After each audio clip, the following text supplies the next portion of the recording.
Hãy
subscribe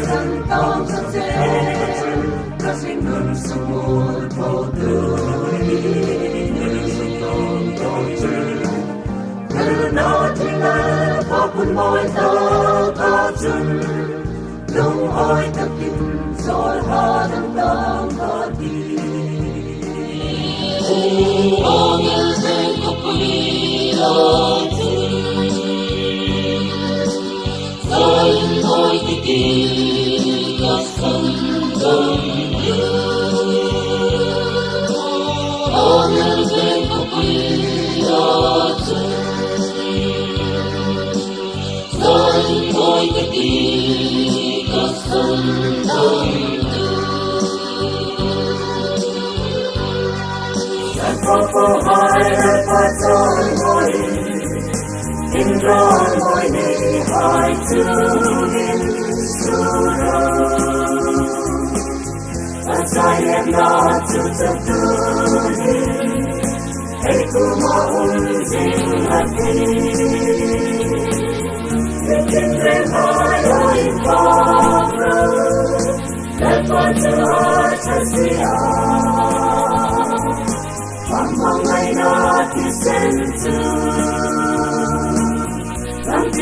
để không bỏ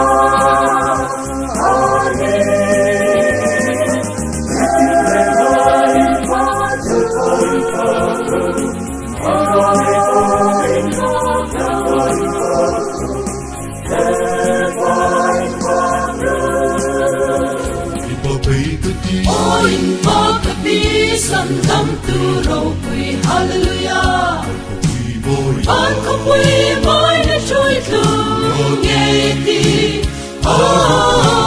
Thì đã thế rằm môi ta ca cho tu đã râu ra là chúa ta ani.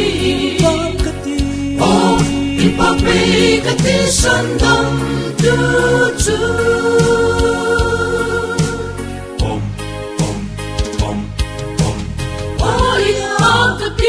San đam tu rau quy hallelujah. San đam tu an không quy mãi để trôi thương nghe đi. Hallelujah rằm môi ta ca cho tu đã râu ra là chúa ta ani. Ipa bê ka ti san đam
cho đi